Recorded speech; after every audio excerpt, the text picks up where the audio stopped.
The Radical. Fundamental principles of freedom, rational self-interest, and individual rights. This is the Yaron Brook Show. All right, everybody, welcome to Yaron Brook Show on this November 2nd. Getting really close to the end of the year. Hope everybody's having had a great week, having a good weekend, and a busy weekend for whatever reason. Partially because, we've got a show. We've got a show to do. Thanks for joining me. And today we have a sponsored show. David Sussin is sponsored today's show, and it's whoops, I didn't turn on video. There we go. There I am. Now you can see me.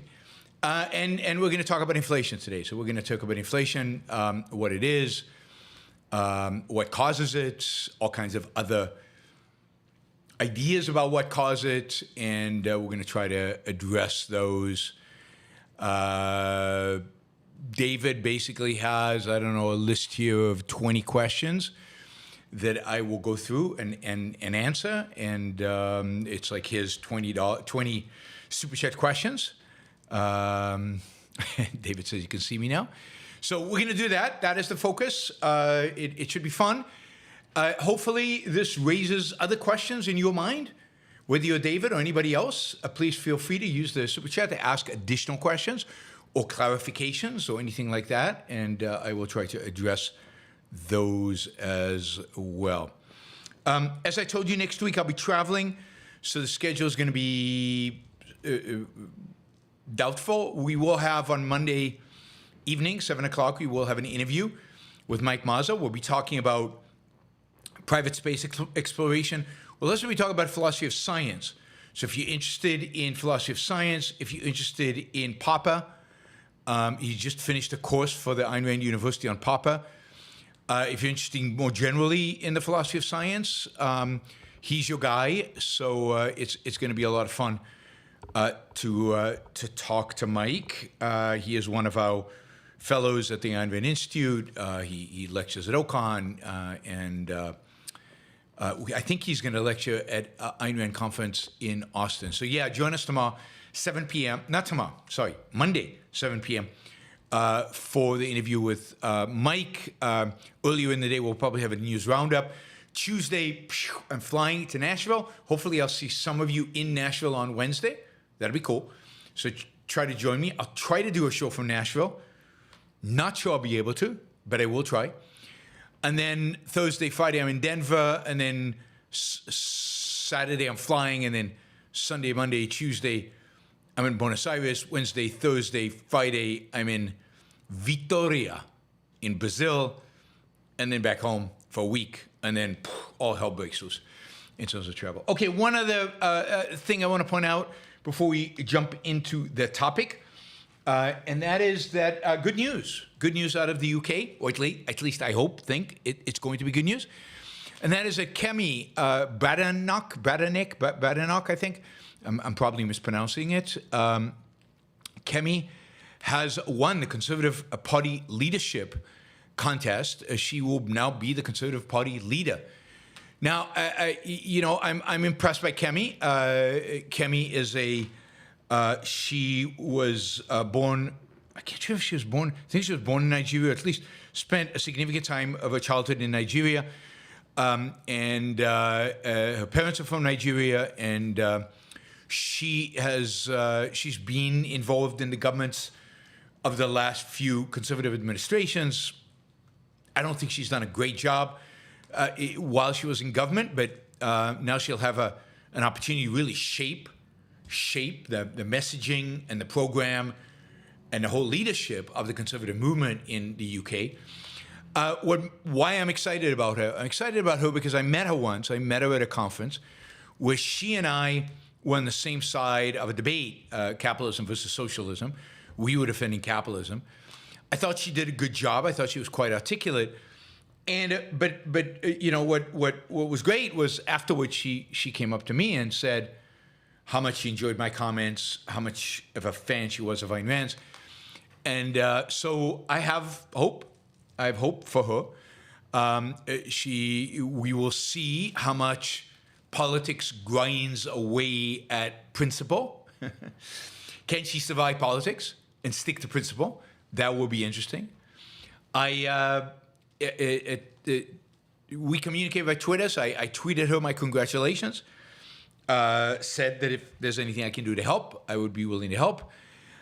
We will see if I get any kind of response. I don't know, but she has responded in the past. But I'm excited about her potential. She's incredibly articulate. She's tough, and she's smart. She's off the chart smart. And now the question is, can she stick to principle, and can she find a way to make those principles winning principles within the context of modern British politics, in a context of a very what do you call it? Populist, combinations, xenophobic, anti-trade, just ignorant voter base. So, but she won. Now I don't know how good she was articulating the ideas while she was running. I don't know why she won, but she won. So let's see what happens. She knows the good, or at least when it comes to economics and politics, she knows the good. Will she be able to articulate it? Will she be able to live up to it? Will she be able to implement it? Exciting prospects for the Conservative Party. It's going to take half a decade until there's an election where she's running at the head of a Conservative Party. But in the meantime, she'll have lots of opportunities to articulate a message, to articulate a point of view. All right, let's jump in on the question of inflation. So I think we have to start with the question of what it is. What is inflation? And here there is significant confusion, or at least in the way some economists used it, there's confusion. I think for most people, they've already accepted a certain perspective on inflation, a certain definition of inflation, right or wrong, that they use inflation in a particular way. But historically, inflation has meant an expansion, right? It's growing. You inflate a ball. You make it bigger. So when we talk about inflation, what are we talking about? Well, we're talking about inflating the amount of money in the economy. Inflation traditionally has meant the increase in the supply of money, availability of money. And one of, or you could argue the primary or the most common, the most prevalent effect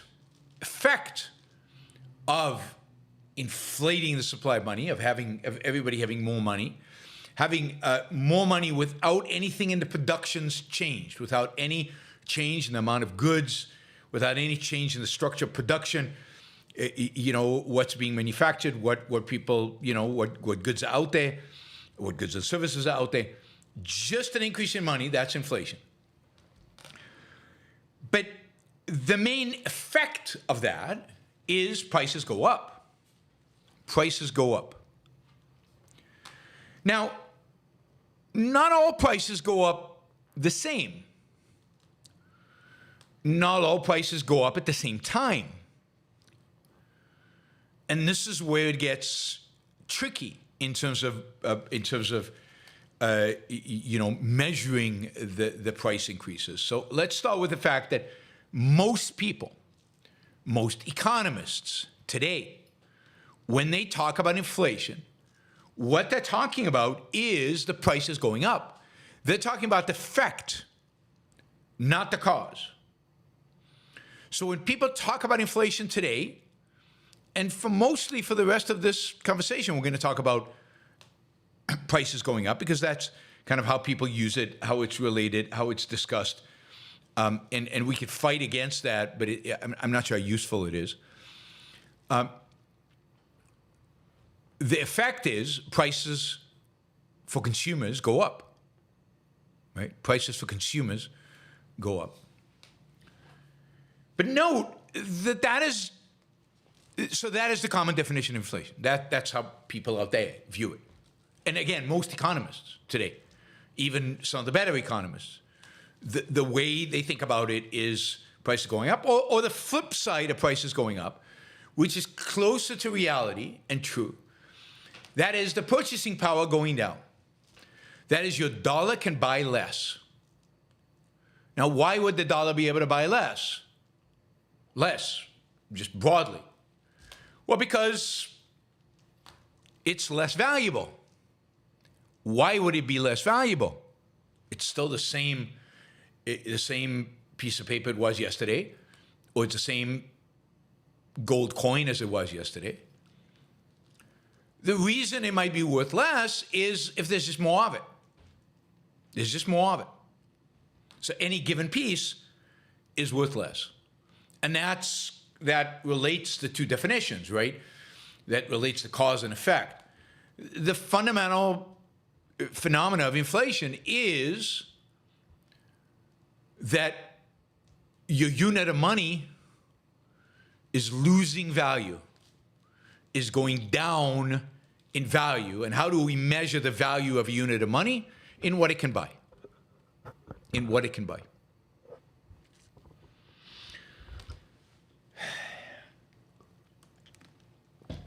All right, so that's kind of definitionally. Now, when people talk about inflation, they talk about generally prices increase. But here again, it's challenging. Which prices? For example, you could have long periods of time in which certain prices are going up and others are not. So, for example, you could have a war in the Middle East in which oil prices spike and some other goods related to oil go up in price. But what you would call the general price level, prices overall don't move. And then we wouldn't call that inflation. You could have what's called a supply shock, which is what that would be, right? Suddenly there's less oil in the market. That's a supply shock. Less oil in the market. And when there's less oil in the market, price of oil goes up, you know, and demand adjusts to that. And things made of oil, their price goes up. And demand adjusts for it, but the price level doesn't go up. So oil prices going up does not cause inflation. It just causes oil prices to go up. And maybe some other prices to go up, but other prices will have to go down because there's no more or less monetary units in the economy. And overall prices have not gone up or down. Or at least... And it's, again, these are things that are hard to measure. What do I mean by overall prices? Now, and this brings us to various ways of measuring inflation. And then we'll get to how inflation trickles into the economy, because that's also interesting, right? Inflation doesn't happen all at once. The number of measures by which we can measure inflation. The most popular one, the one that everybody kind of cites and is regularly followed, is called the CPI, the consumer price inflation. And that's what people think about when they think about inflation. It's how much am I paying more for the stuff that I buy? And what the CPI tries to do is it tries to take an average American and it tries to figure out what an average American buys on average, what stuff he buys on a regular basis. And then it takes the unit prices of the things that average American buys on average, and it weights them based on, you know, how much of those he buys, and then it follows those prices.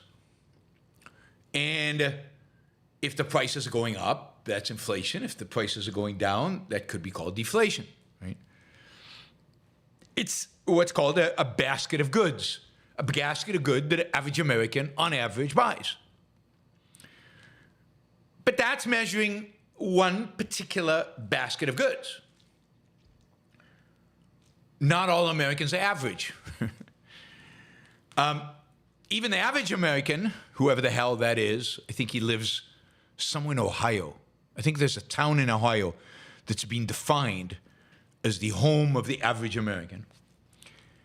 even he doesn't buy the same goods all the time. His consumption of goods varies over time.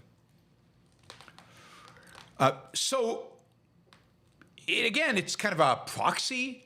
It's an estimate, but it might not be relevant to you.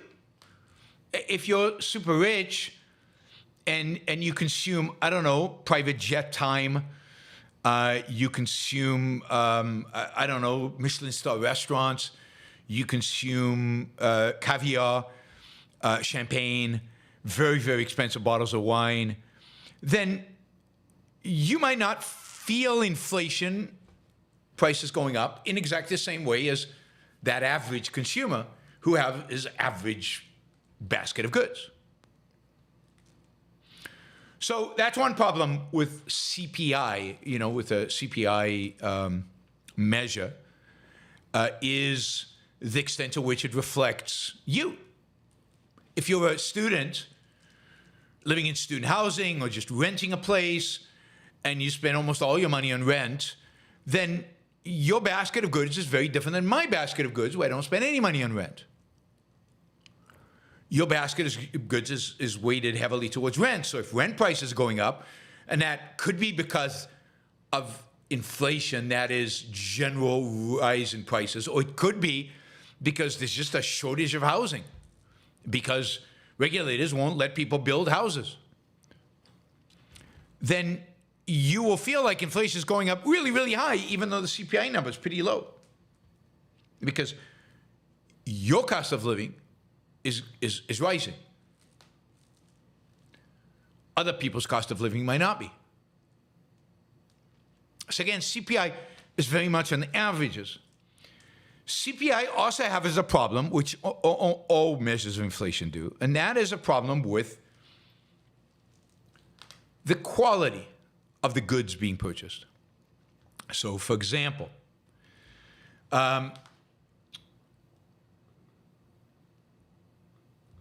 in the basket of goods, there might be a television, or there might be a computer. And the reality is that computer price has probably stayed pretty much the same over the last 30 years. Probably, I'm just spending now $2,000 on a Mac Mini. I probably spent $2,000 on a Mac Mini 10 years ago. I probably spent $2,000 on a Mac of a different sort 20 years ago. I think the first Mac I ever bought, probably 1991, around 1991, maybe 89, was an SE30, for those of you old enough to remember. And I think it cost $3,000, a little bit more. But it had a tiny little black and white screen. I think maybe it was color, but it was a tiny little screen. Floppy disk. It probably had a hard drive that was 64 megabyte, probably not even 64 gigabyte. I don't remember, but something absurd, right? And it was super slow. But it was a miracle from my perspective. And now I'm going to get a Mac Mini. Just its RAM is 64 gigabyte, and it's unbelievably fast. And it can connect to the internet. That one, there was no internet to connect to. So how do you measure the fact that my new computer costs the same as that old computer? So inflation should be zero, but is actually a gazillion times better than that old computer. So you would argue prices per unit of efficaciousness has come down, maybe 99%. How do you measure that? And so when they do the CPI, they've got all kinds of formulas and adjustments and stuff to try to take into account changes in quality. But you can see now how messy it already is. And if you're a heavy consumer of electronics, your cost of living generally has come down dramatically over the last few years. If you're a heavy consumer over the last 40 years, if you're a heavy consumer of rent, or housing generally, And if you live on the coast, your average cost of living has gone up a lot. And that's another thing. Inflation is not uniform geographically. The average is an average. Cost of housing in California has gone like this. Cost of housing in Ohio has gone like that. It hasn't gone up at all, I think. So when we think about inflation as consumer prices or price index, it's very, very difficult. Right? It's very, very difficult. And there's no good one measure of inflation. We use the CPI because it's convenient. Another one that economists use is called the GDP price deflator, right? Which is a formula that measures the amount at which the real value of an economy's total output is reduced by rising costs. So it takes into account the value of all final goods, including exports, versus what they were in the beginning of the period versus what they are at the end of the period. But for example, the GDP price deflator does not take into account the price of imports. GDP deflators usually is the measure of price inflation that is preferred by economists. Because the CPI is messy, and this is just one big aggregate. But again, it for example, doesn't take into account imports. Imports, the price of imports, for example, during the 90s and 2000s from China declined. So you're taking out a huge price decline out of your inflation number. How valuable is the inflation? And as imports become a bigger and bigger and bigger, became a bigger and bigger part of the U.S. economy, prices of imports become a bigger and bigger price in the economy. See, here's my point. There is no one measure of price increases. There is no one measure of price inflation. There is no one measure of what inflation, as people understand it to be, is. I mean, even when it comes to CPI, there are all kinds of measures that are provided, right? There's the general CPI, consumer price inflation. But then there's also consumer price inflation minus volatile food and energy. So take out food and energy. What did all the other goods change? But why is that relevant when a lot of us buy food and energy? We can't survive without it.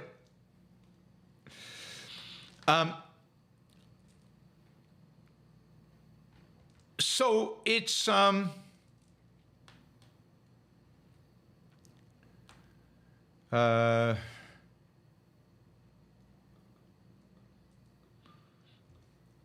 yes, the GDP deflator really isn't a measure of inflation. It's a way to adjust for inflation. But God, I mean, so they all get. All this gets very complicated, and in laissez-faire capitalism, at the bottom of the day, at the end of the day, there's a sense in which who cares, right? This isn't an issue, and we'll get to that in a minute, right? But in a mixed economy, these things are important. People are measuring them. People are using the measure in their central planning on how much money to distribute and how to adjust Social Security payments, how to adjust welfare payments, how to adjust the general central planning mechanisms. So these measures become super important because they're relevant for the,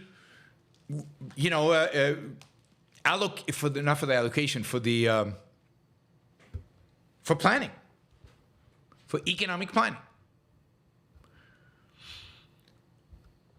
So again, it's very, very hard to grab on to this number and figure out. Now, another number that's often given out is producer price inflation. That is a measure of the prices producers of final products pay for the non-final products that they bring in order to create the final product. So it's the prices that producers pay, which ultimately is going to affect, to some extent at least, what they charge. So there's an assumption that there's a correlation there. Anyway, there's a whole science in just measuring. There's a whole, I'm sure there are people who get paid a lot of money just to try to figure out how to measure this thing called inflation. So accept the fact that anything that has to do with prices moving is very difficult. It is very difficult because we don't have a real grasp. So no accurate number is really meaningful. It's not really meaningful. But on the other hand, we do know that there are periods in which prices go up more and there are periods in which prices go up less. We know that in the 1970s, there was high inflation in the United States. Generally, prices went up. Not just in a particular sector, not a particular area, but generally prices went up. We know that, for example, during 2021 and 2022 and 2020, parts of 2023, prices went up a lot. Not just in any particular sectors, but overall. And those are periods in which I think people associate with inflation. Prices generally are going up. The cost of living generally is going up, not just for me in California, but for everybody in the country. I'll show you some graphs in a minute of this. Now, I want to say something about how inflation works, the cause of inflation, and then how it trickles into the economy, how it moves into the economy. Inflation basically has, is caused by an increase in the amount of money people have to spend. And the way people have more money is by the government, in a sense, printing that money. Now, nobody prints money anymore. Everything's electronic. And the way in which money enters into the economy can be and is complicated. But the basic idea is this, and this is how it mostly works in the United States. Right?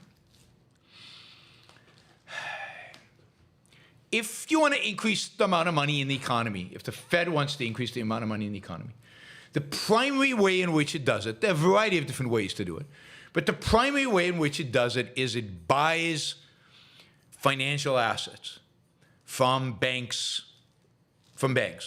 It usually, mostly, when it's not trying to do all kinds of very sophisticated, weird things, it is buying government bonds from banks. Banks, let's say, have bought bonds from the Treasury. The Treasury Department has issued bonds in order to fund the government. The banks sit on the bonds, and the Fed buys the bonds from the bank. And that is new money, right? If I buy the bond from the bank, there's no new money there, right? I had money in my pocket. Now that money goes into the bank's pocket. But the money was the same money. When the Federal Reserve buys money, the Federal Reserve is basically printing that money. That money is new money. It wasn't in the hand of any consumer before, any producer before. It's newly created money. So when the Fed buys a bond, a government bond from a bank, new money enters into the banking system. So suddenly there's a flood of new money. And let's say they do a lot. They buy gazillions of dollars from the bank. So they suddenly flood the banking system with a lot of money. What happens to that money? It's literally money made out of thin air. What happens now to that money? Now, does inflation, do prices immediately go up? Well, no. Prices don't immediately go up. because, nobody is out there spending more. We all, most of us, all have the same amount of money. Banks now will start using that money. They'll use that money to make investments. They'll use that money to give their employees raises and bonuses. They'll use that money to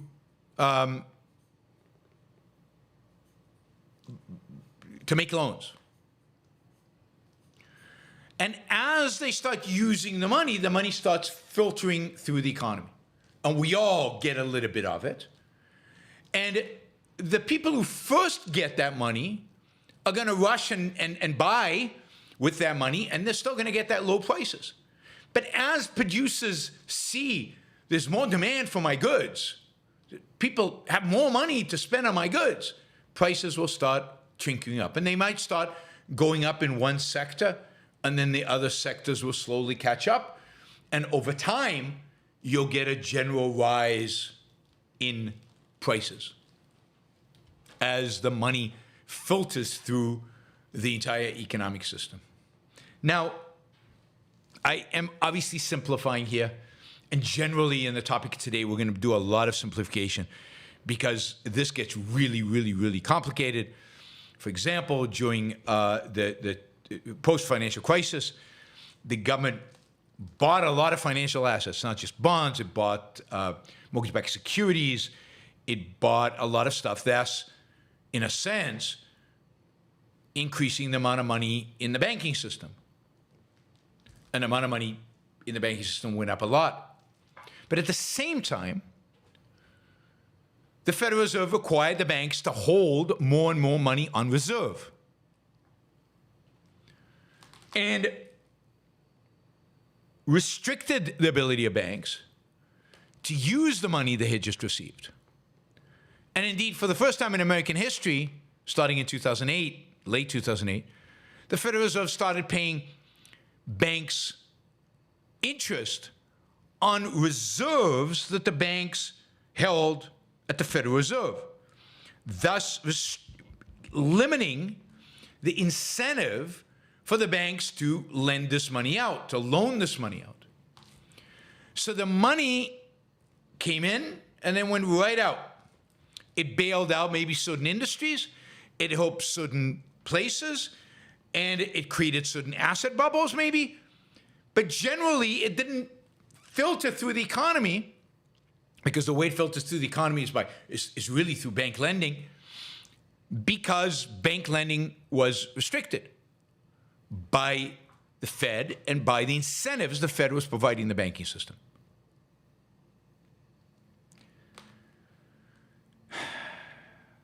Now, what happened during COVID is fairly unique in American history in terms of the way it manifested. That is, the way in which money got into our hands. And as a consequence, it's probably the cleanest example of inflation cause and effect that I think you will ever see in America, because, well, unless we get a repetition. But it really is different. It really is different. So in 2020, in the first stimulus act of Trump, and then in 2021, with Biden, January 2021, the big stimulus act then, individuals and businesses basically got checks from the government.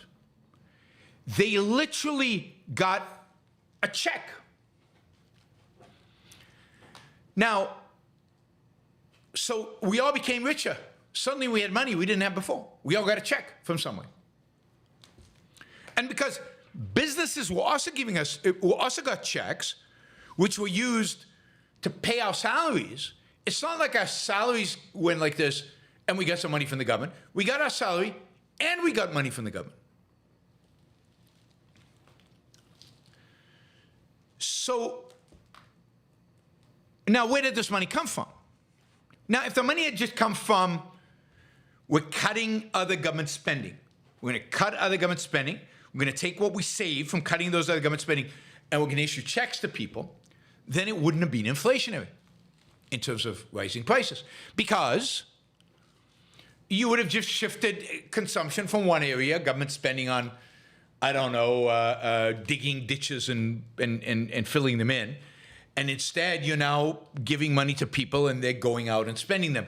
The ditch diggers would have got that money and spent it anyway. So either way, the money would have come into the economy. The difference here is that they didn't cut in order to give us the money. And another way they could have done it is they could have just borrowed it from people.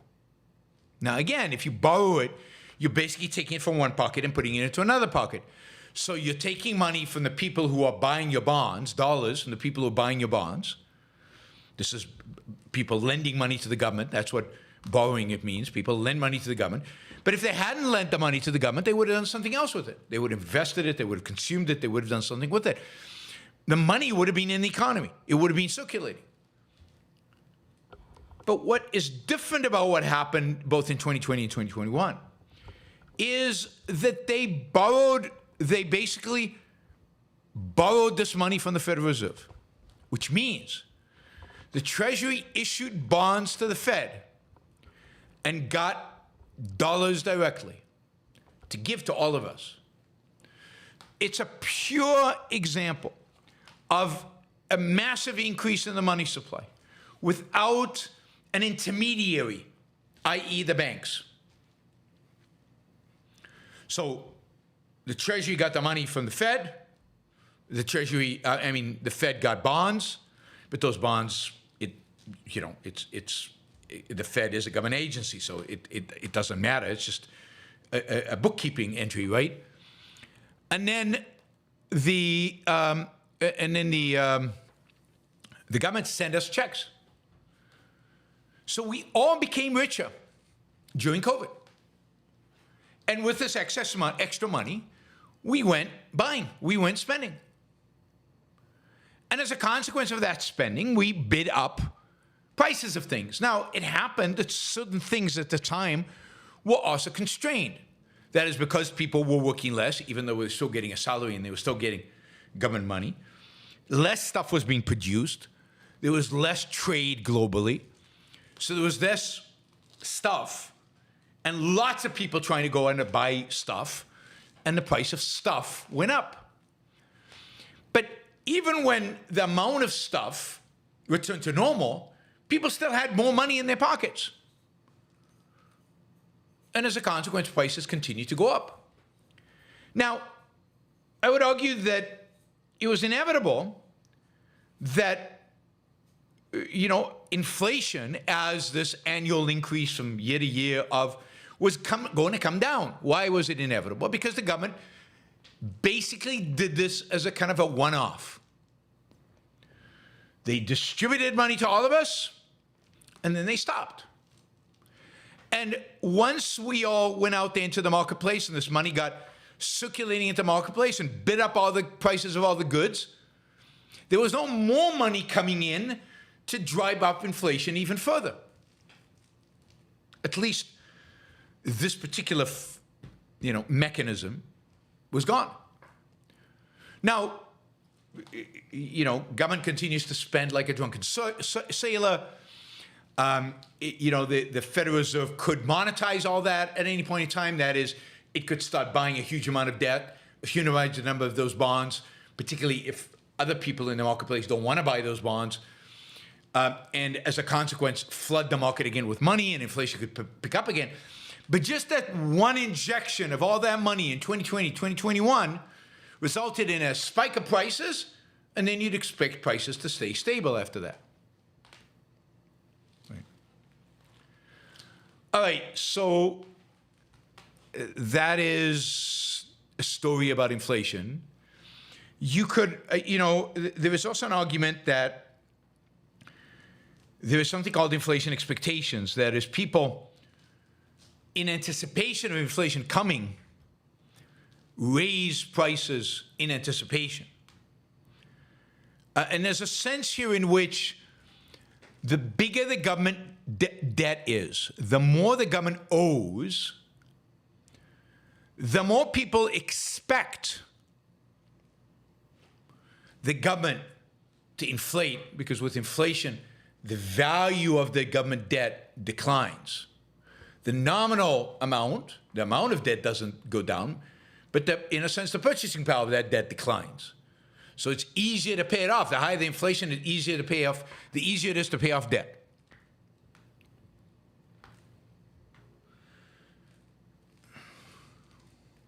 David says, I spent my stimulus dollars on YBS Super Chats. That's why I'm number 25 all time in Super Chats. I mean, that's exactly why. You guys spent your stimulus money on me. I'm the beneficiary of inflation. And then I took that money and spent it on groceries and drove up the price of groceries. And you see how inflation just, it goes through the economy until all prices are reset to the new amount of money. Now, so, God, what was I talking about? Yes, so debt. So you can imagine, and this is theory John Cochrane has come up with, and people are still arguing within the area of economics about it, but it is interesting, I think, that as debt increases, people value the dollar, money, less because they are convinced that at some point that debt will be inflated away. And therefore, in a sense, they create inflation now in anticipation of that.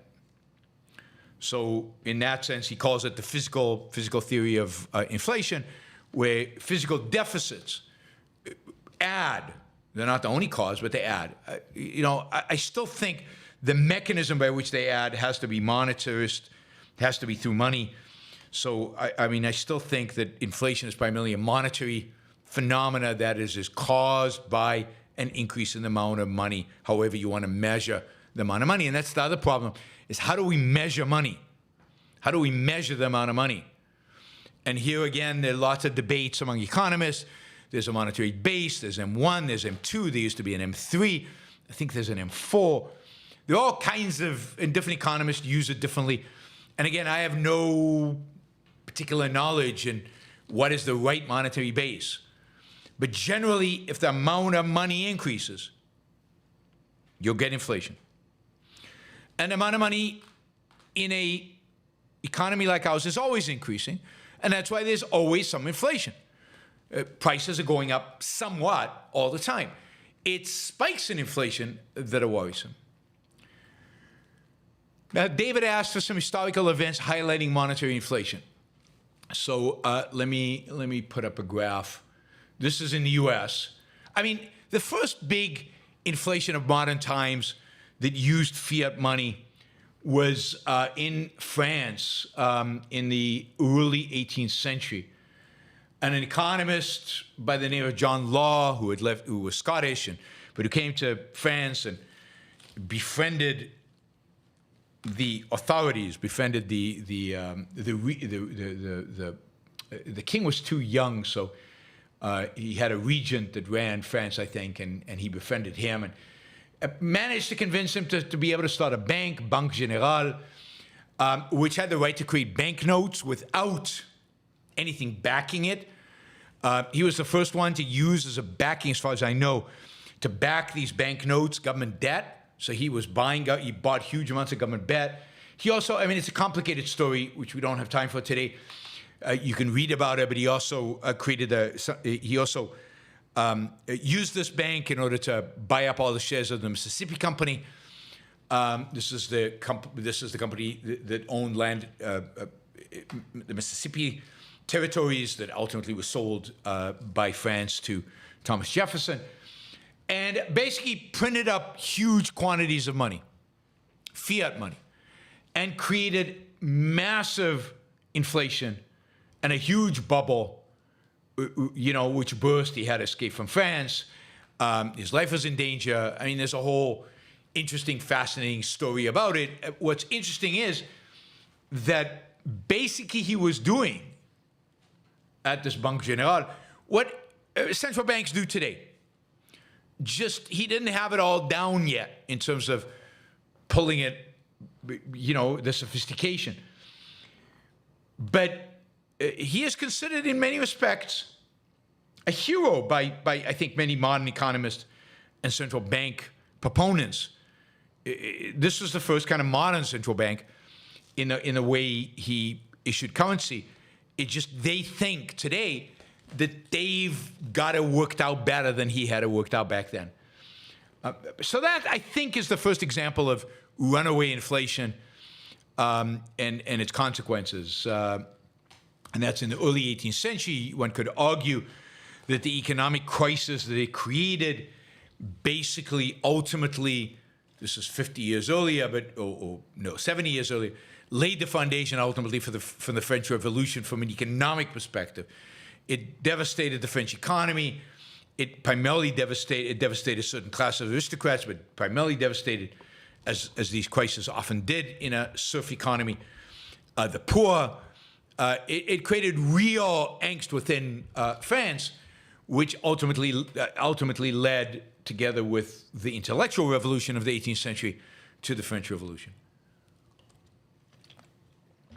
And indeed, inflation is often leads to revolutions. The other inflation, of course, that everybody's familiar with is the inflation in Germany after World War I. Germany, of course, had all these reparations to pay, and its economy was in tatters because it had focused on the war for so long. And one of the ways in which it tried to soften the blow to ordinary Germans from the fact that they had to pay all these massive reparations was basically to print money and redistribute it and fund a lot of projects and fund a lot with fiat money, which created massive inflation, one of the highest inflation rates in all of human history, and which was ultimately stopped in the mid to late 20s. But for a while there, it kind of didn't cause, but certainly laid the economic foundations for ultimately the rise of both communism and fascism in Germany. And of course, Nazism was a response, to some extent at least, to the rise of influence of the communists in Germany, and which was all brought about much earlier by this hyperinflation that was caused, again, by the government printing a lot of money in order to cause people to ignore, the declining quality of life, standard of living, the fact that these reparations created a real hardships on the people of Germany at the time. And of course, it took a long time for production to get back to normal, jobs to be available, and all of that. Other cases of historical, I have somewhere here, I should have brought it out. I have 100 trillion Zimbabwe dollar note from the hyperinflation of Zimbabwe from 10, 12, 13 years ago. Jonathan Hoenig used to travel around everywhere with the $100 trillion note, and I think he gave me one, and I got some from other places. But and in Zimbabwe, it was basically they printed up a bunch of money. And the more money you print up and give to people, the higher prices go. And therefore, the more money you have to print in order to keep them satisfied. And it's like this endless. You print more money, prices go up. So you have to print more money to keep their quality of life the same. So prices go up some more, and then you have to print up more money to satisfy them again. And it's an endless cycle until you get 100 trillion and you go, that's it, we're done. We can't do this anymore. Of course, you had high inflation in Israel in the 1980s. You had high inflation all over Latin America in the 1980s, in 70s and 80s, all caused by the same basic phenomena. Governments trying to inflate their way to prosperity. Governments trying to make their people feel rich by just printing money and handing it to them. And in places like, let's say, Ecuador, where there was hyperinflation and then suddenly they dollarized, that is, they stopped the printing presses, the local currency, then inflation went away. It went to basically non-existent, or to the rate of inflation of the dollar immediately.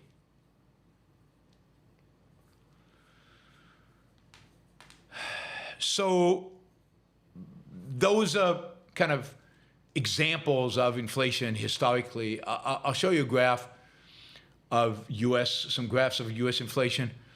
Let me see. I think I do this. Yeah. Here you have on the left-hand side, you have prices since the founding of the U.S. So you can see that during the 19th century, founding of the U.S. is, so let's say 1780 is right at the left there. And, you know, until the big rise, you know, starts happening in, what is it, 1970, you see that big rise. But you see an earlier rise starting around when the Fed, you know, when the Federal Reserve is established. But you're basically seeing from 1800 until 1970, prices went up, but they didn't go up by a huge amount. They went up by, you know, maybe 50%.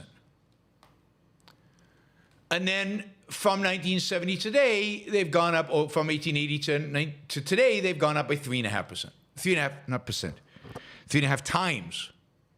By 3.5 times. And 1971 is when we went off the gold standard, when we went out of Bretton Woods and we went on to 100%. 100% fiat money standard. I mean, the rise of inflation there really starts in the 1960s and then accelerates into the 70s. On the right, you have these inflation rates. So you can see inflation in the United States has never been hyperinflation. The most it's gotten is to like 8%. And these are GDP deflators. This is the number that is often used. It's basically the difference between nominal GDP and real GDP. So this is GDP adjusted. It's adjusted for growth. And so what you see here is the most we've ever had is 8%. It's never been crazy. And the other thing you'll see when you look at these is you get inflation during wartime. So during the Civil War and during the War of Independence, the government basically issued currency that they then inflated dramatically. Or another way to think about it is what they did was they depreciated its value. They cut its value. They went off the gold standard, and when they went back on the gold standard, the dollar was worth less gold. So the value of the dollar you had was a lot less than what you had at the beginning of the war. And almost all wars, governments do this. They take advantage. They print money like crazy in order to deal with the war. And but overall, if you look at average, prices didn't go up. Now, what would happen in a laissez-faire economy? And you could see this in certain periods during the 19th century, prices going down a lot, inflation being negative. Well, that's because during those periods, you had productivity. You had the same amount of money. Money didn't change, or maybe money even grew a little bit. But productivity, or in other words, the amount of goods in the economy went up. So we had the same amount of money chasing more and more and more goods, which drove their prices down. So you have declining prices. And in a laissez-faire economy, in a real laissez-faire economy, you would expect prices to decline over time. You'd expect prices to come down over time, slowly and steadily, right?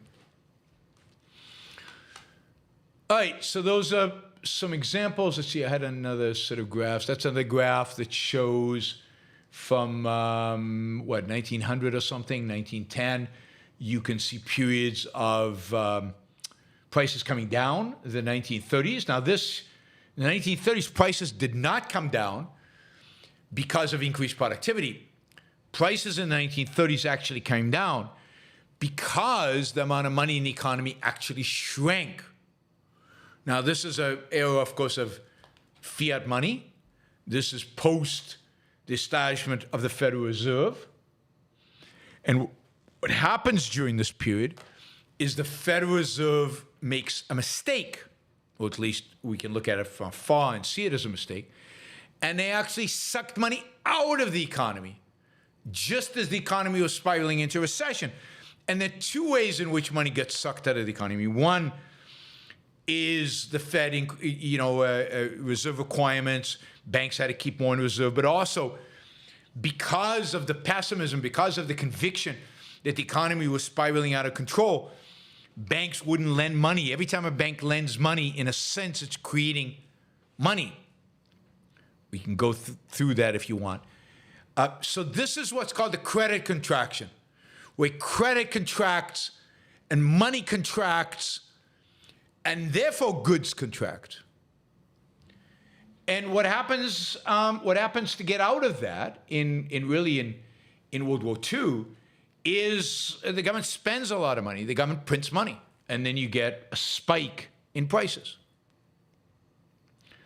So you have credit contraction, and you have monetary policy contracting the money. Loosens up a little bit in 1934. But during the early 30s, starting in 1930 under Hoover and through most of 1933, credit and money from the Federal Reserve is contracting. Then you get it loosening up a little bit. Then you get another contraction in 38, 39, 40. Again, credit contraction, not increased productivity. And then you get a boost here from government spending, government printing money and spending it on the military. And then you get a spike in prices for everybody else. And then you get it again in the 70s. This is Vietnam and the welfare state. Government is spending money like crazy. It's basically printing money in order to fund the Vietnam War. It's printing money in order to fund welfare spending. And then you can see that goes away. And then you get a relatively stable level of price increases at around 2-3% for most of the rest of the period up until COVID, where prices again, inflation, monetary inflation spikes up to around 8%.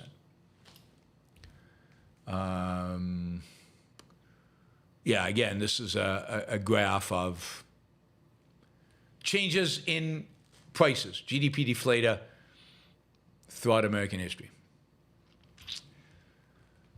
All right. What else do we want to cover? Let me just see. David has a bunch of questions. Okay, please explain cost push, demand pull versus monetary policies. There is no, basically, demand pull, cost push, none of these are inflationary. Costs going up does not raise prices if consumers are not willing to pay the new price. If consumers don't have more money and you raise your price because your costs have gone up, they won't buy it and you'll go bust. That is the only reason they will continue to buy your stuff when you raise prices, if they have more money. So you can't get away with raising prices just because your cost went up. Now, if the good is a good that's essential for people to buy, then they'll pay the higher price, but then they won't buy other stuff, and those prices will come down. So overall, inflation will not change. Demand pull, you have to ask, why is demand going up? And again, if demand goes up for particular products, their price will go up until competition comes in and supplies more. But other goods prices will not go up because I'm spending more and more money on this. I have less money to spend on that, and inflation, again, does not change. So again, to get widespread price increases in goods, one needs an increase in the amount of money.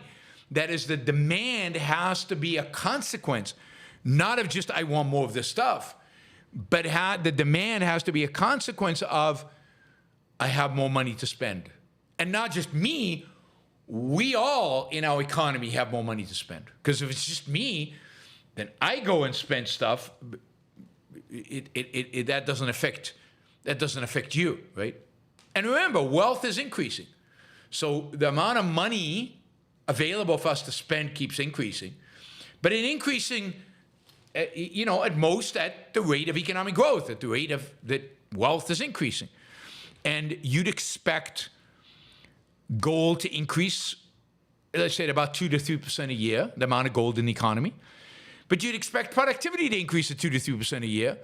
And therefore, you'd expect overall prices to change at 0%. Now, if productivity increases at 6% and the amount of gold increases at 2 to 3%, then prices would come down under gold standard. And that's that deflationary. All right, supply demand versus corporate greed is causing increased prices. Corporate greed cannot cause increased prices. Now, let's say you had a monopoly. You are the only grocery store in the entire country. Everybody had to buy their groceries from you.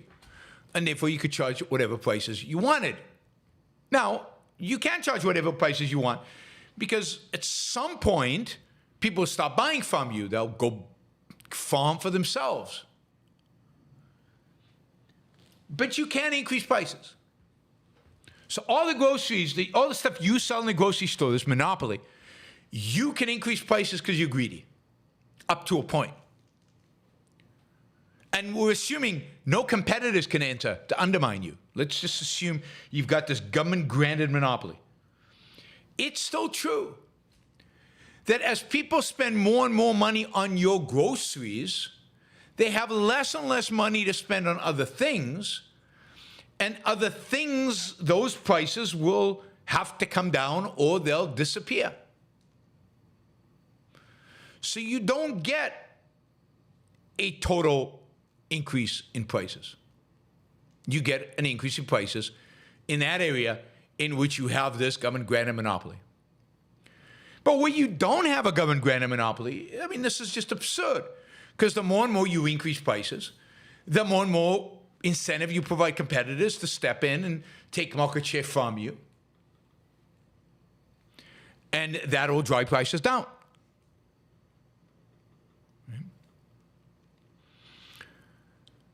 So again, and there's no supply-caused inflation. Let's say oil prices, there's not enough oil. There's oil plummets, supply of oil plummets. I don't know. Israel bombs the Iranian oil facilities, and Iran bombs the Saudi oil facilities, and the oil production in the world plummets. Oil prices go through the roof. Everything related to oil, everything that we have to have related to oil, energy prices, electricity prices, maybe fuel prices, and a lot of other things, their price will go up. But because I have limited money, I will spend more on those things and now less on other things. And again, you won't get inflation generally unless the government says, oh, there's a shock to oil. I need to compensate my citizens by handing them checks, by printing money, in order to compensate for the fact that there's not enough, that their prices of oil are going up, which happens a lot, right? Happens a lot. So supply does not create inflation. What creates inflation is demand, in the sense of what creates inflation is people have more money to spend. And therefore they demand more and are willing to pay more to fulfill that demand. Why does government think they can control inflation? Because, I mean, there's a sense in which they can. Now, as I described how inflation filters through the economy, it's a very complex problem, and it's very difficult to control inflation in the sense of, I want it to be 2%.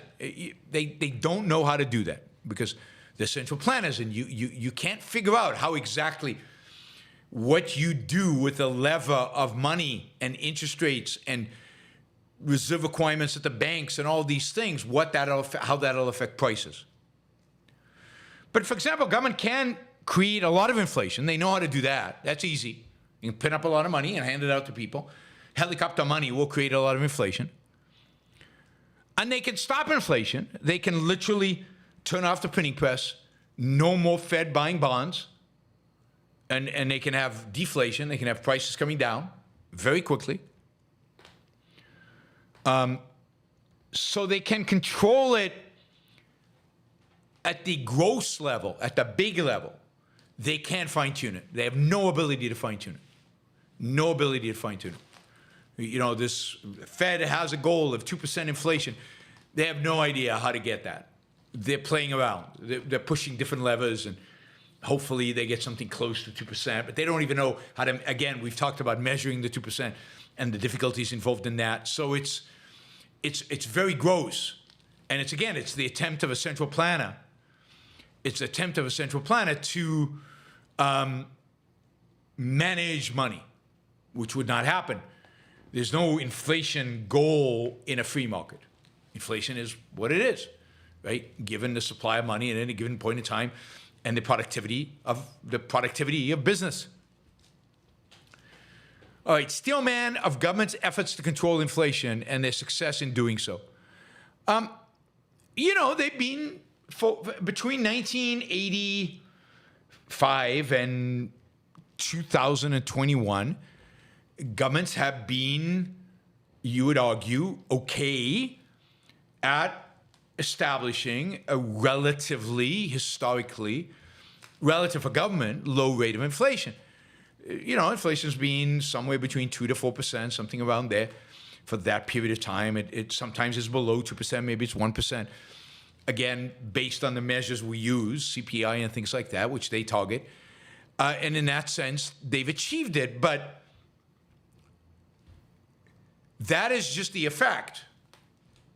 And really, if you go back to the definition of inflation, and if inflation is the increase in the money in money and the manipulation of money by the central bank, then you know, price inflation is only one effect. There could be other effects, asset bubbles, or and very, very importantly, what the Austrians call malinvestment. Money can be created and funneled into areas of production that are not particularly productive, are not optimal for production. And money can be diverted into those sectors, and you could have just a massive misallocation of capital. And I think much of our stagnation, relatively low economic growth over the last 20 years, certainly arguably 40, 50 years, is a consequence of massive misallocation of capital. Massive misallocation of capital into sectors that didn't belong into areas that didn't make any sense. That is spurred by central bank mismanagement, by what Austrian economists would have called inflation. Malinvestment, bad investments, wrong investments. And what is really miraculous about the U.S. economy is that in spite of all that, and in spite of all the regulations and all the other controls that we have, the U.S. economy does okay. We still grow. There's still good investments being made. It's just what's upsetting is that I think I have a glimpse of what could have been. How much richer we could be. And not richer in terms of money, but richer in terms of wealth, goods and services, technology, you know, missions to Mars.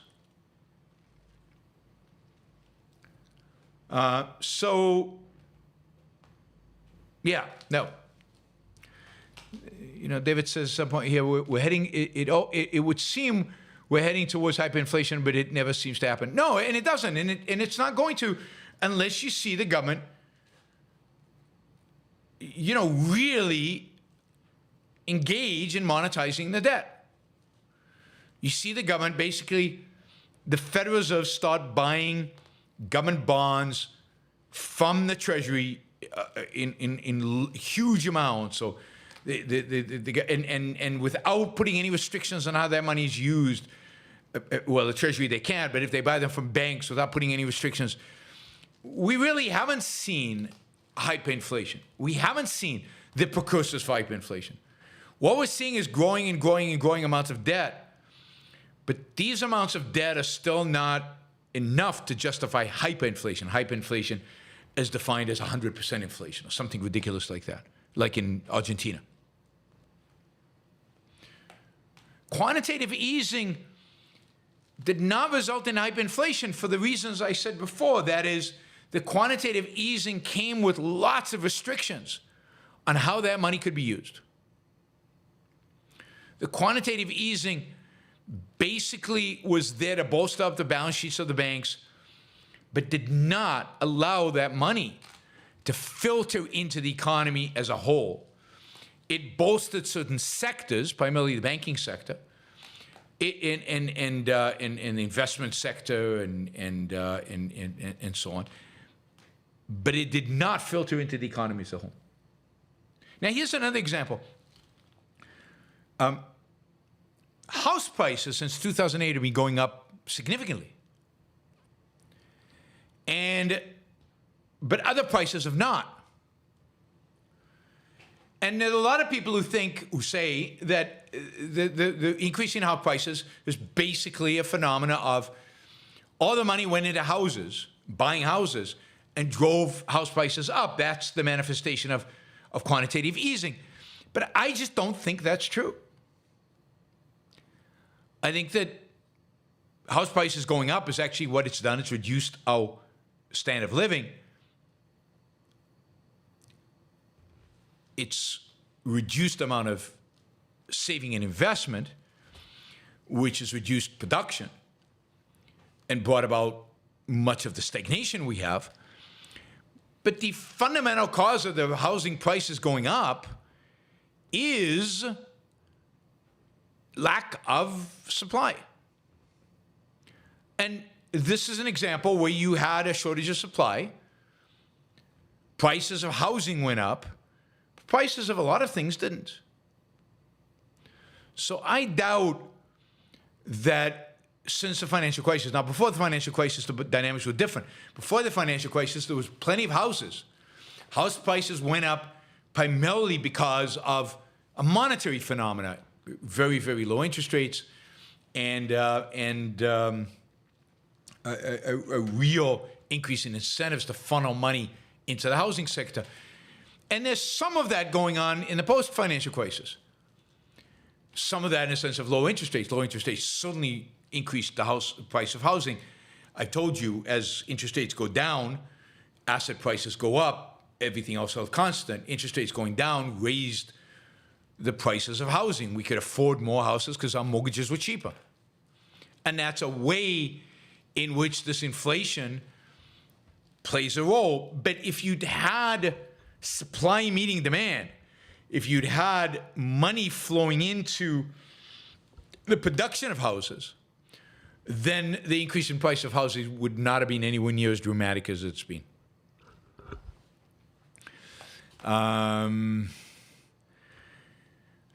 Is purchasing power the root effect of inflation? Purchasing power, the root effect of inflation. Purchasing power is, in a sense, inflation. It's just another way of saying the same thing, right? A decline in purchasing power is inflation. It's price inflation. Both the decline in purchasing power and inflation are the effect for which the cause is more money in the economy. How do interest rates affect inflation? They don't in and of it themselves. They can affect, at extreme levels, they can affect the amount of money in the economy because they can affect the amount of borrowing that happens in the economy. At very high rates of interest rates, there's very little borrowing that happens. So the multiplier effect of the fractional reserve banking system reduces the amount of money in the economy and therefore of demand and therefore of prices at very, very low rates. Everybody's borrowing money to spend, and banks can lend money at very high rates, and that increases the amount of money available to spend. So interest rates at the extreme can affect it in that sense, but mostly I'd say in normal regions of interest rates, they don't affect it that much. And I think interest rates as an inflation fighting tool is overrated.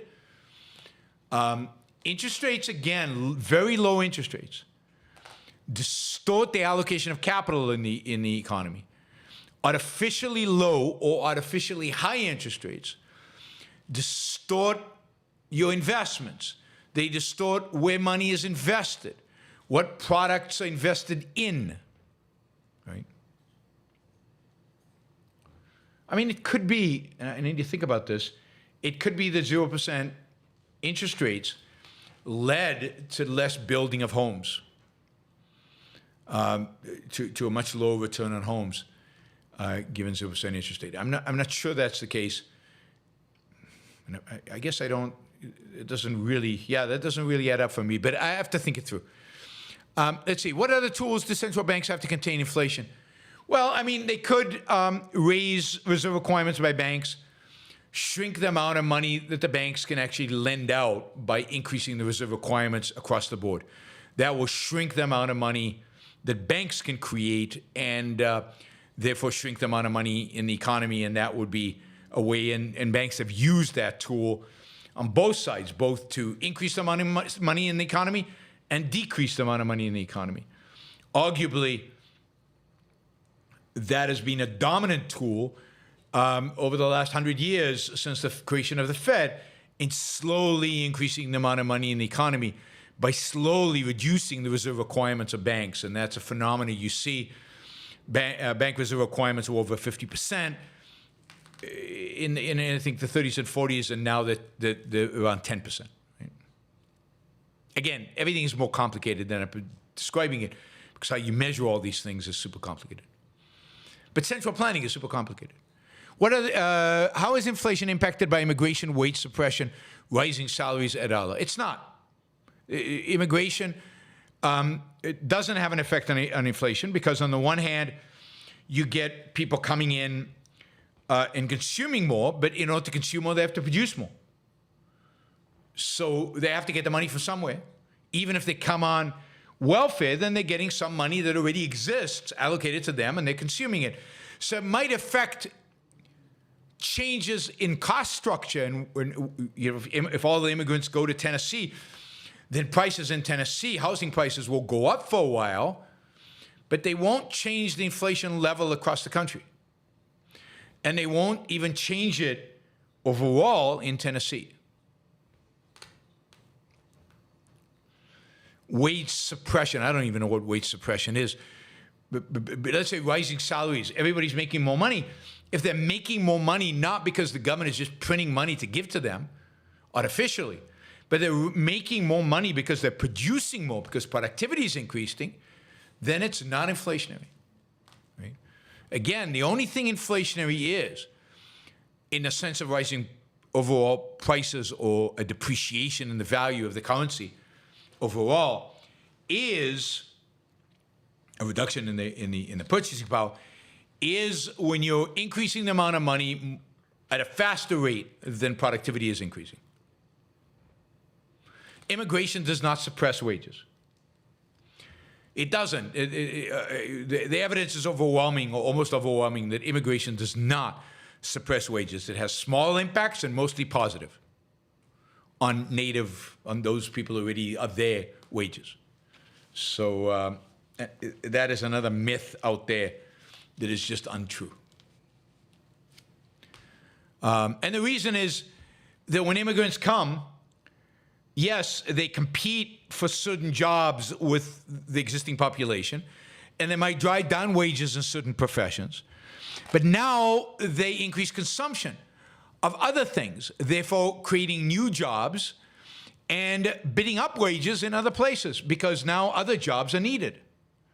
So they might reallocate jobs and it might change relative wages, but overall, it has been shown time and time again the natives' wages go up.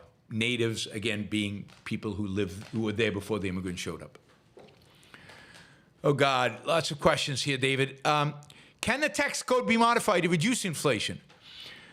Well, there's a sense in which taxes can reduce inflation. Now, imagine if what the government did was it taxed you, collected the money from you, and then burnt that money. Didn't spend it, didn't use it to pay back the debt, but burnt it. That is, that money now disappeared. That would reduce inflation because that would reduce the amount of money in the economy. But if the government takes your taxes and just consumes them, uses them in other ways to pay off the debt or to pay welfare or to buy stuff as they do, then it really has no impact on inflation because it hasn't changed the amount of money in the economy. All right, what else? How to mitigate inflation effects via investment strategies?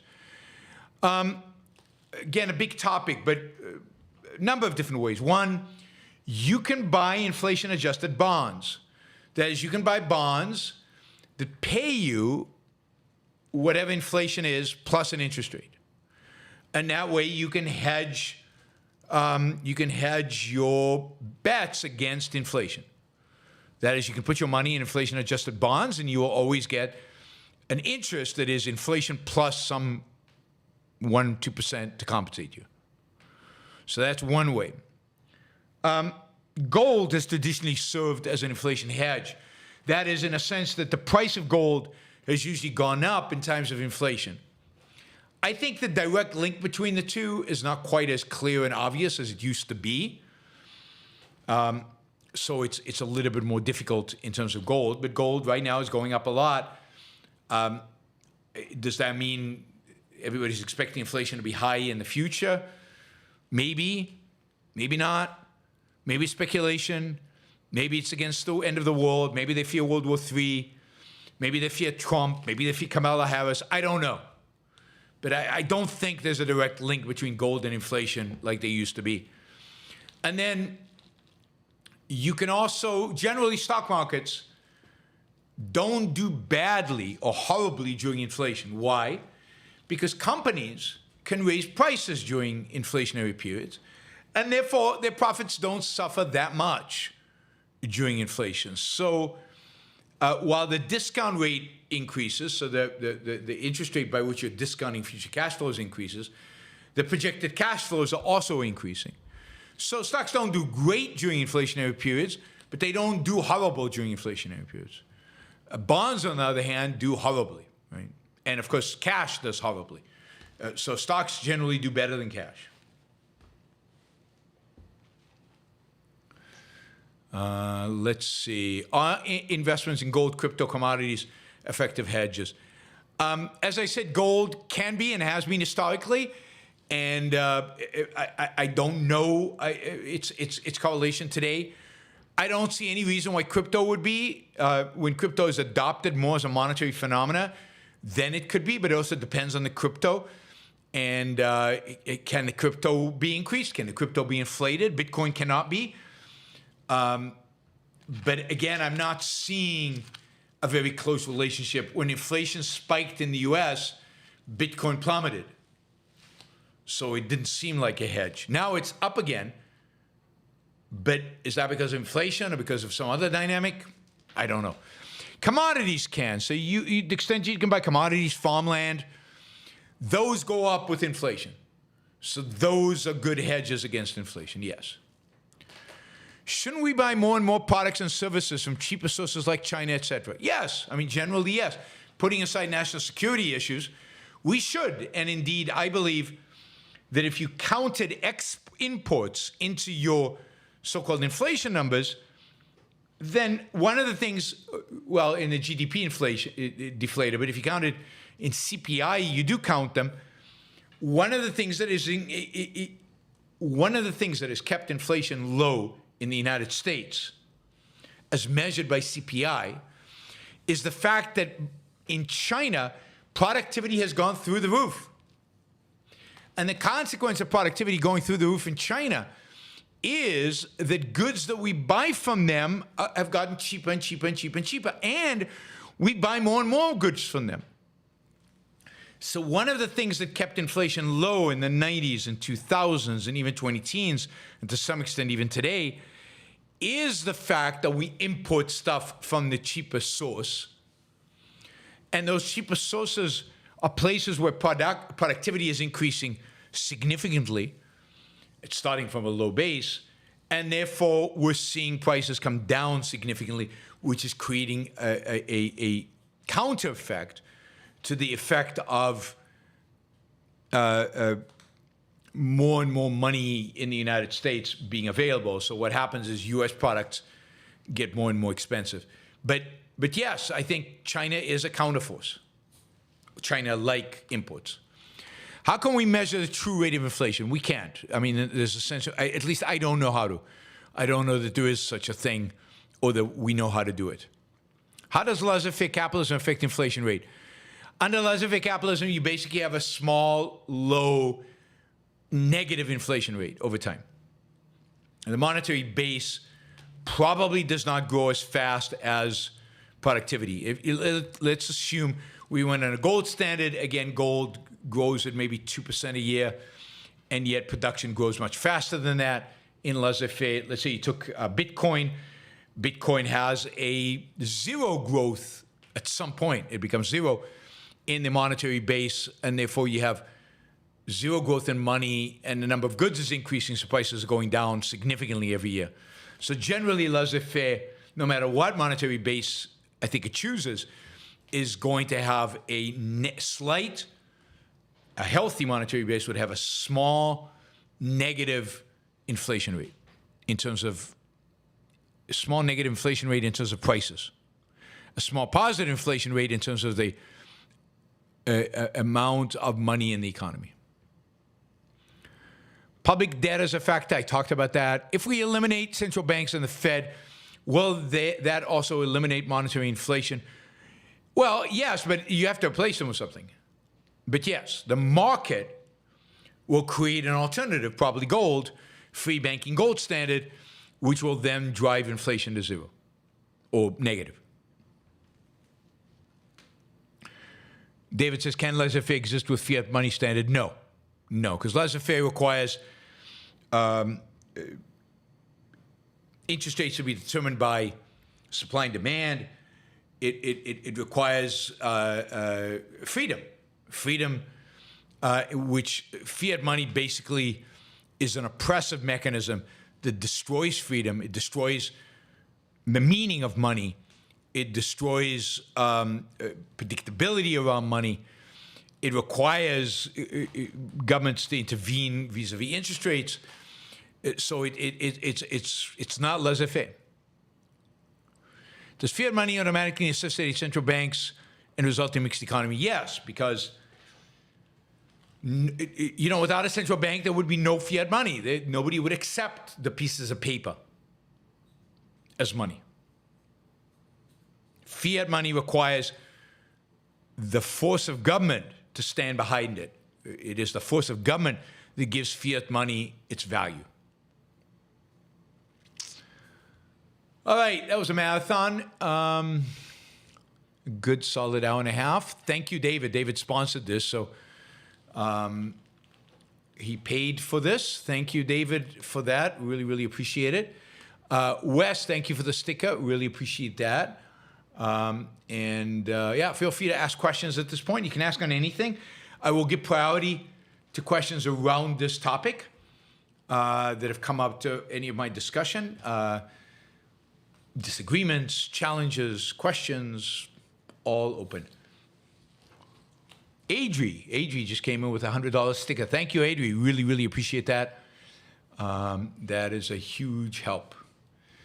All right, let's see. David asks, why does federal spending limit money supply if they can just print more money? Well, they can just print money. I mean, it's not that simple because the Federal Reserve has to print it and they have to use it to buy government bonds, which they did during COVID. So they have to consciously do it. And the Federal Reserve is supposed to be independent.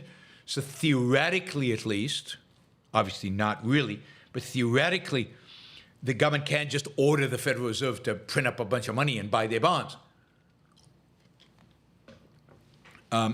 Because the Fed is independent. One of my arguments against Trump, I think I brought it up Thursday, is that Trump is against the Fed independence, which is a big deal, which means that Trump can directly manipulate the money supply and interest rates as president. And we don't want that. We want the Federal Reserve, as bad of a job as it does, it's going to do a much better job than the president would do. So why does federal spending limit money supply? It doesn't. Federal spending doesn't limit money supply. Federal spending, it depends where the federal spending is coming from. If the federal spending is coming from taxes or debt to the public, debt to people buying government bonds, then it makes no difference to the money supply, right? I mean, it's just money shifting hands. It's going from people who buy the bonds to the government, or it's going from taxpayers to the government, and the government's spending it instead of those other people spending it. Government spending only impacts inflation to the extent that it is coming directly from the Fed. All right,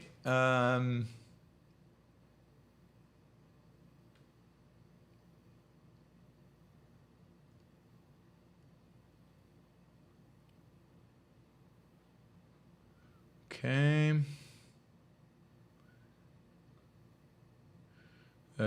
David says, had you been my econ professor in college, I could have said a ton on Super Chat questions. Well, I'm glad I wasn't your econ professor in college.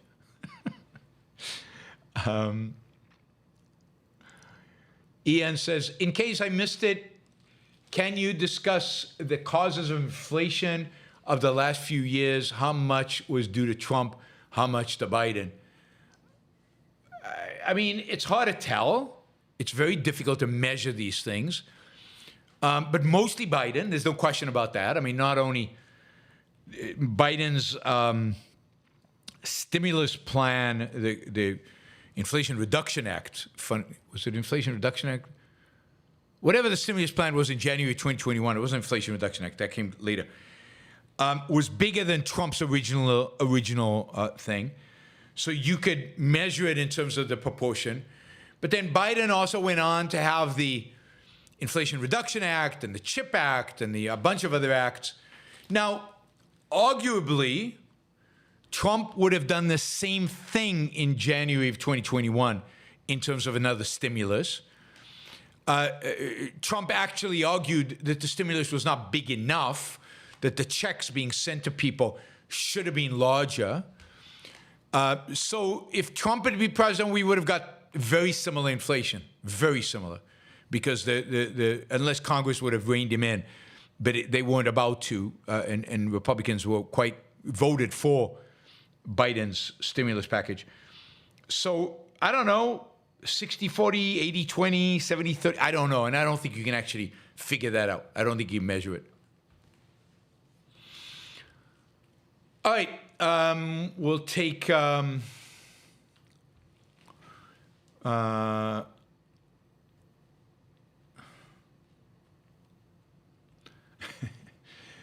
we'll take the other $20 questions that are unrelated. Why call people delusional instead of dishonest? How does one become delusional if not from being dishonest? I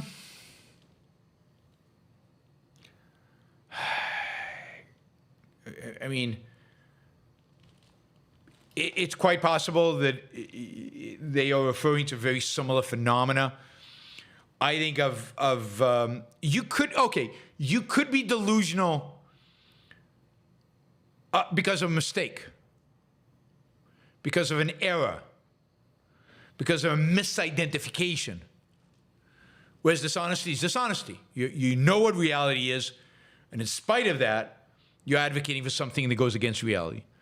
Delusional could be, I'm taking LSD right now, and I'm delusional because I'm seeing things the way they aren't. But that's not dishonesty. That's mistake. That's error. So delusional can be a consequence of error. Dishonesty cannot. By definition, cannot. Augustinus, hi. With all due respect, I am an enrolled agent, and the 2017 TCJA, oh God, I don't know what the 2017 TCJA is. I have no idea. Let's see if I can Google it. Tax Cut and Jobs Act. Okay, thank you. Has been a boon for small businesses. It provided bonus depreciation and 20% qualified business income and deduction. Yeah, okay. That's right. So it's been good for certain businesses, businesses that have a lot to depreciate. It's for a qualified business in deductions. It's, yeah, I mean, I have no problem with the 2017 tax cutting bill. I think, as I said, it's the best thing Trump did. I think the best thing within it was the corporate tax reduction, and it also did some good things for small businesses. But these are still, little Band-Aids and distortions and manipulations of the tax code. You want to really help small businesses? Cut taxes, primarily on the top bracket, and more importantly, the most important thing that can be done is simplify taxes. Get rid of all these deductions and qualified business income deductions and this deduction and that deduction and mortgage deduction and interest deductions and this deduction. Flat rate, zero deductions would be a boon to this country. I mean, one of the best things Ronald Reagan did is, I think it was 1986, Tax Simplification Act. It wasn't the lowering of rates. It was the simplification of the tax code that benefited the U.S. economy so much.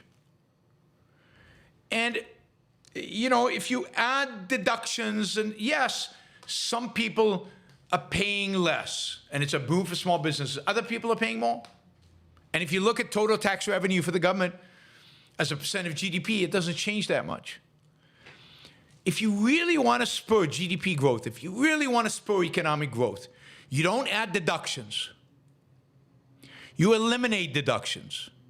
You eliminate all deductions.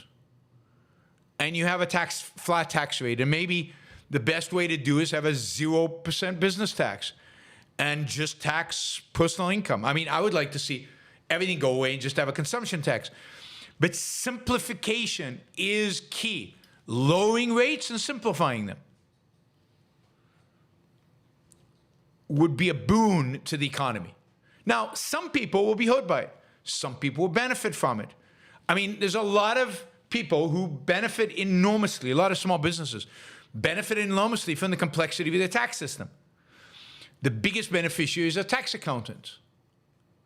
I mean, if we had a simple postcard-like tax system that, what's his name, Steve Forbes used to advocate for, then all the tax accountants lose their jobs. But the economy does phenomenally well. So I get it that Trump or whoever cut taxes, and and every Republican in history except for George Bush the senior, every Republican in history cuts taxes. It's no big deal. But if you cut taxes by increasing deductions and increasing complexity, you're not improving the state of the economy. You're not growing wealth creation overall. And unfortunately, that's the tendency, because they don't want to actually fight for low taxes, really low taxes, or they don't want to fight for simple taxes. It's much easier to give handouts to small businesses by letting them make deductions that other people can't, or giving handouts to somebody else. I mean, deduction is not a handout, but it's a favor to small businesses. That means you can have a deduction. Everybody should have the deduction. Why small businesses different than big businesses? What constitutes a small business? Why should they get stuff that big businesses don't? Just flatten it and simplify it and make it the same for everybody. Hate complexity. Unnecessary complexity. Michael says, do the bullies and digital lynch mobs on Twitter ever get to you? If not, how come?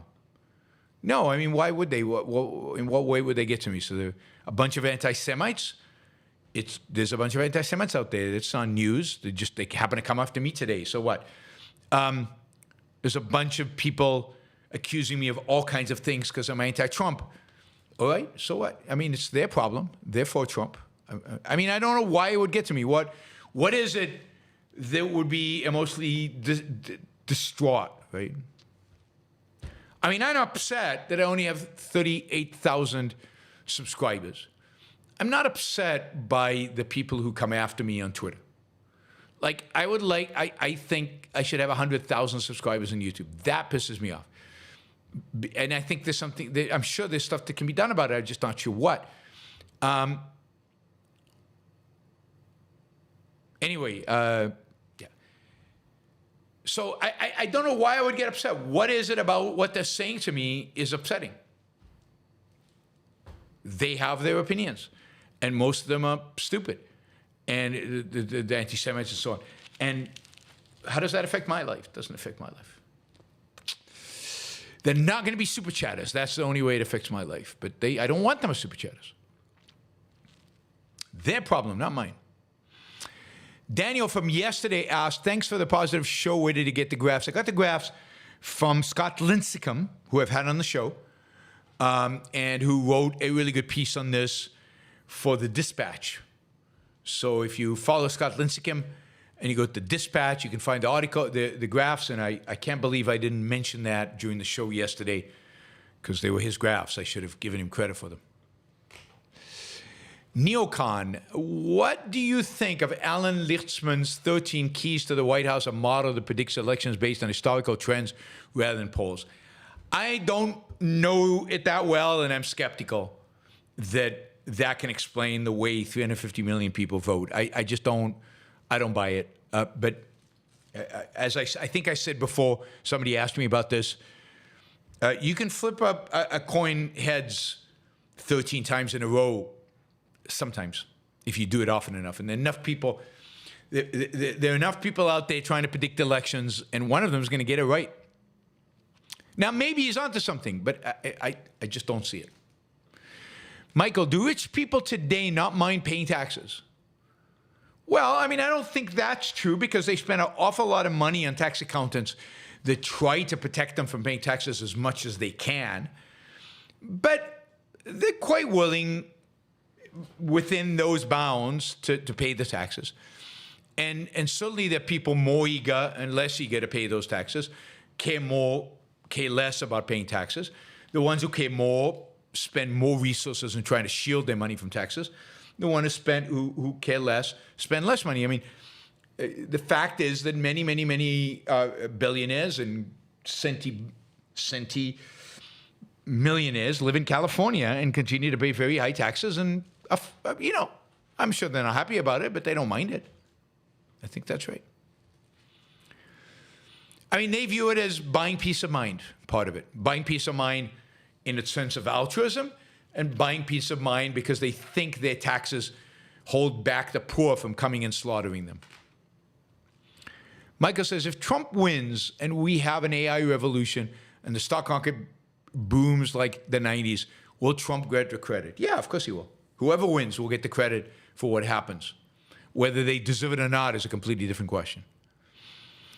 Michael, is new technology more of a productivity enhancement rather than a force for displacement in the job market? It's both. Part of the way it's a productivity enhancement is through displacing the job market. That is, it moves people from less productive jobs into more productive jobs. It makes people more productive. So the two are related, but it's the new technology is net a massive productivity boost, always. Frank, inflation is ultimately a price integration of demand and supply of money.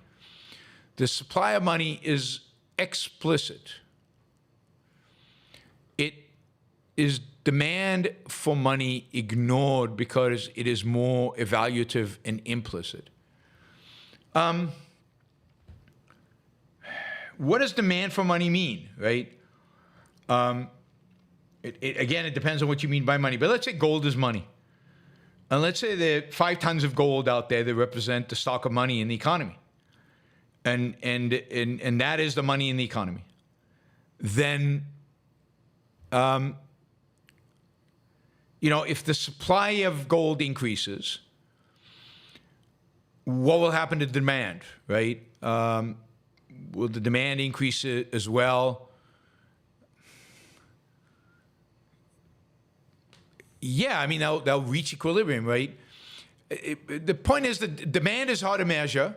The supply is easy to measure.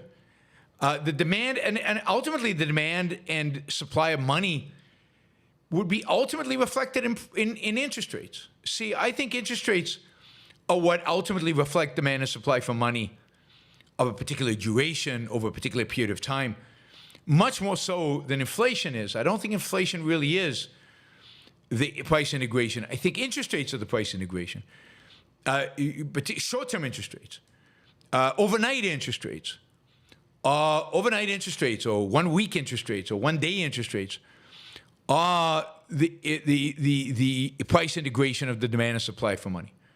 And that's where you observe it. That's how you can observe it, right? So I don't think inflation is the price integration. Interest rates are the price integration. I think that's right. I don't think Schiff is right, if that's how he views it. Michael, is persistence a substitute for talent?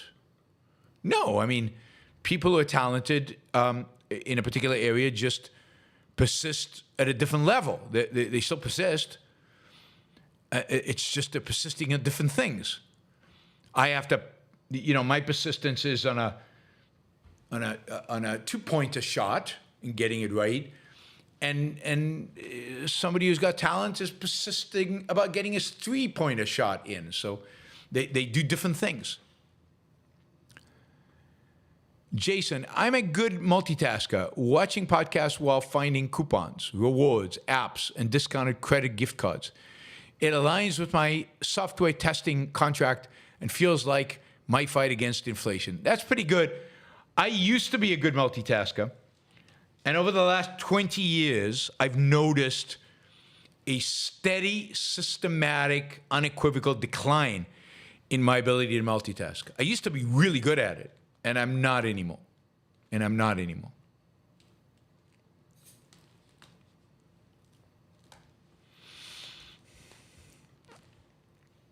Paul, can you explain how an increase in demand causes prices to rise? Why can't producers and store owners simply keep charging the same price? Well, they can, but if people if people are coming in and demanding more stuff leaves the shelves in a sense, and people then start, in a sense, you don't see it because store owners anticipate this, they start bidding up the price of what's remaining, right? There's only 1 can of soup left. Both of us have money to buy it, so we bid up that price. And in a sense, what the store owners, they could keep the price, they could keep it the same.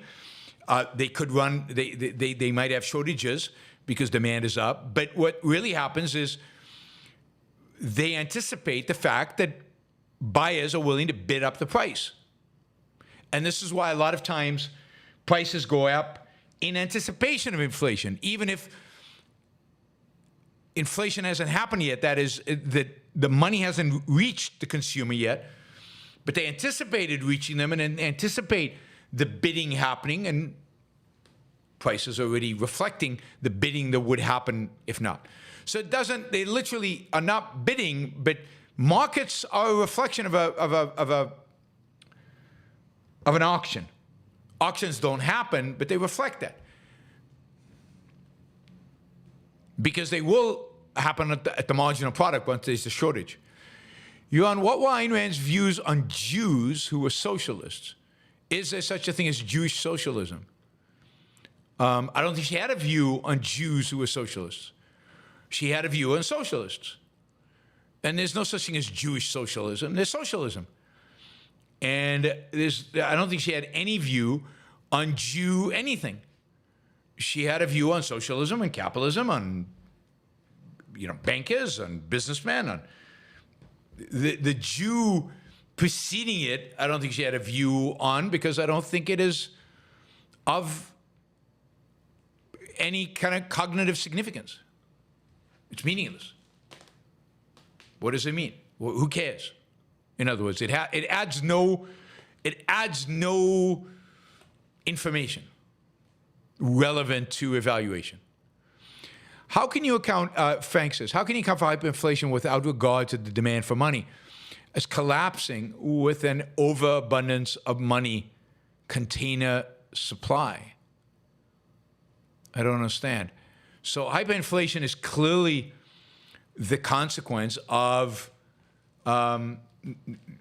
people. The demand for money is not collapsing. What's increasing overwhelmingly is the supply of money.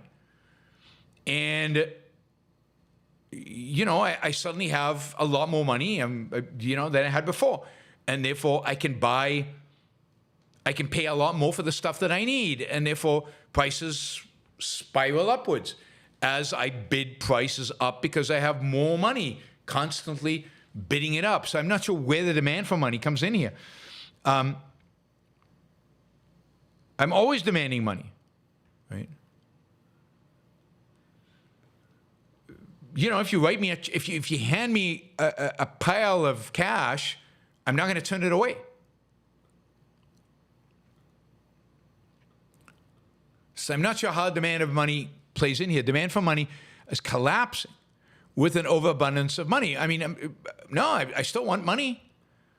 I still am eager to get as much money as I can. My demand for it is there.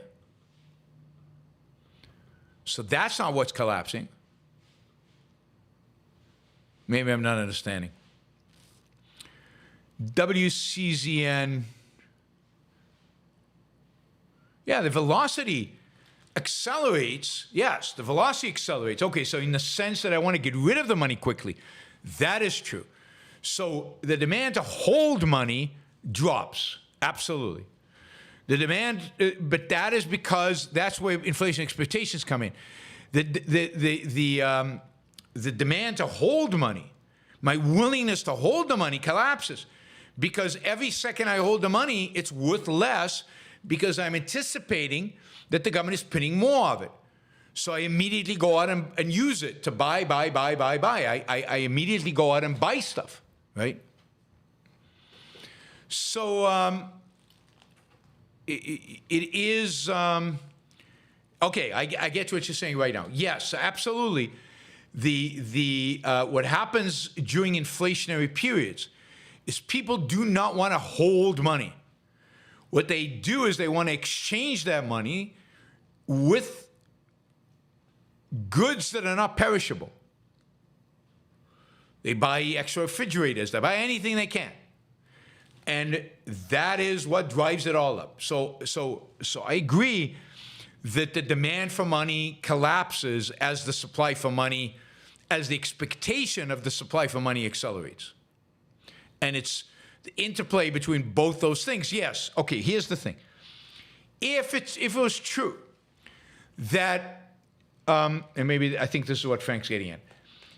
If it was true, let's say the government sent everybody a big check. Let's say we all got $50,000 from the government tomorrow. We got a check from the government, $50,000. and we deposited the check in the bank, withdrew the money, and then buried it in our backyard. And let's assume all of us did that. Let's assume we all buried the money in our backyard. Then there would be no inflation. Prices wouldn't go up. Prices wouldn't go up. It's the fact that we spend it. Now, we might not spend it because the demand for money has changed. Because I think after COVID, it wasn't like hyperinflation where the demand for money changed dramatically. That's why inflation went up slowly and come down slowly. It's because we went out and slowly started buying stuff. But if we literally buried the money, it would be like burning the money. And in that sense, the money wasn't circulating. We had a high demand for money. We wanted to hold the money. I'm not sure why that would have happened, but let's say I wanted to hold the money. And prices would never go up. Prices would never reflect the fact that money, the supply of money increased. And there's a sense in which that's what happened during monetary easing, right? Monetary, whatever it was called, right? The Fed printed money. We had distributed more money to banks and so on, but then caused the banks to bury it. In other words, to increase their reserves, to keep it in the bank and not lend it out and not have it circulate, not consume it, not have it circulate in the economy. So it forced the banks to increase their demand for money. So if there's an increase in demand for money, as there's an increase in supply for money, inflation won't happen. Yes, but that is almost always going to have to be because of a, some kind of act of coercion.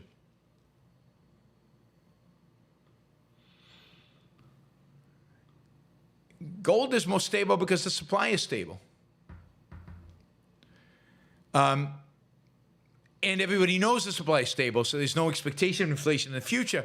So the demand is relatively stable. So even when there's a gold rush, people know, oh, there's a gold rush, supply is increasing, but it won't increase forever.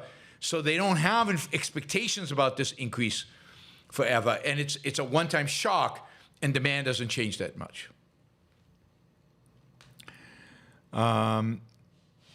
WCZN says, have you run into Patrick Boyle, big finance YouTuber? He has a documentary on John Law. I don't think I have. Let me copy this over so I can check him out.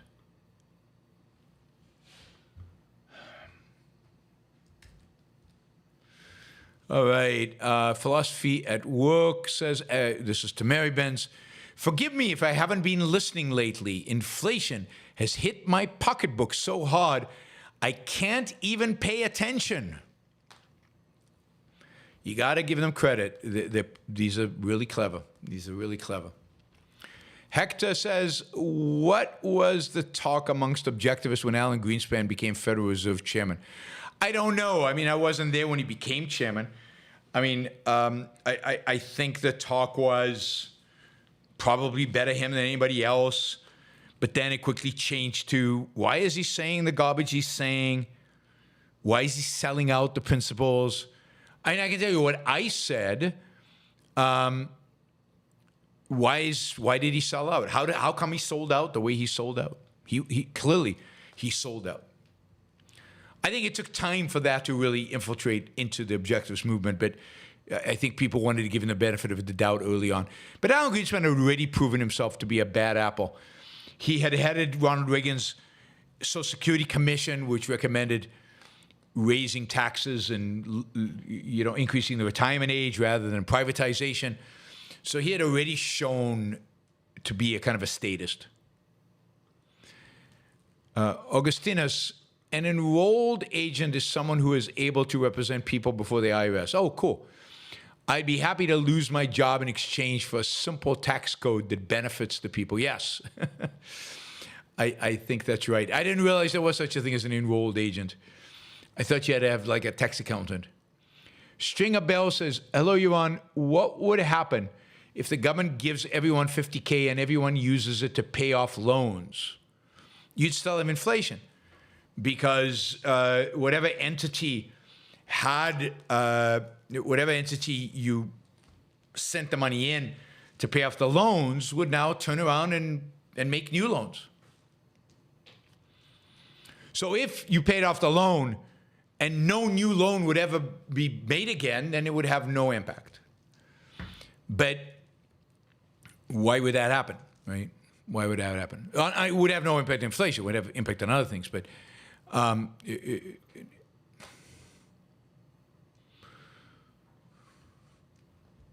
yeah, and if the so if the government, yeah, because there's a sense in which bank reserves would go up by 50K, right? So you had taken 50K out of circulation, entered it into circulation, and taken it out of circulation. If they don't make new loans based on that 50K, based on that 50K that you paid in.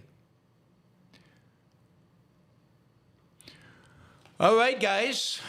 Thank you. Thank you again to David for sponsoring the show. I hope, David, you enjoyed it and you got stuff out of it. It sounds like you did. It sounds like it was better than his economics education at school. Thank you guys for all participating. Thank you to the super chatters. Thank you particularly to Adri for the $100 and Wes for the 50. Those were stickers. Thank you to the rest of you for asking really good questions. Tomorrow, the only show is a show in Hebrew. For those of you who know Hebrew, there'll be a show at noon East Coast time. The rest of you, I will see you on Monday. We will have a, I forgot. We have two sponsors of the show I want to highlight quickly. One is Alex Epstein, alexepstein.substack.com. Alex provides the best information, talking points, and just knowledge about the energy sector, the fossil fuel sector, and environmentalism and climate change generally. You get talking points you can use with your friends, with your family. You can help convince yourself. You'll just get more data, more information, so you can better convince yourself. Follow Alex. Do yourself a favor. Follow Alex at alexepstein.substack.com. Doesn't cost anything. You can also pay, which would be good to support Alex. That's always good. And you can actually pay for premium. You get Alex AI, which I haven't played around with, but I'm sure is incredible fun to ask Alex Epstein all kinds of questions about these things, Alex Epstein AI questions, and get Alex's response. Unless the AI is hallucinating, which I hope it doesn't. And of course, the Ayn Rand Institute, which is running Ayn Rand conferences all over the world. Brisbane in December, Brisbane, Australia, Berlin in March, and Austin, Texas in February. You can find out information about signing up for those and getting scholarships. Scholarships pay, all expenses paid, at aynrand.org/start here. See you guys Monday. Thank you.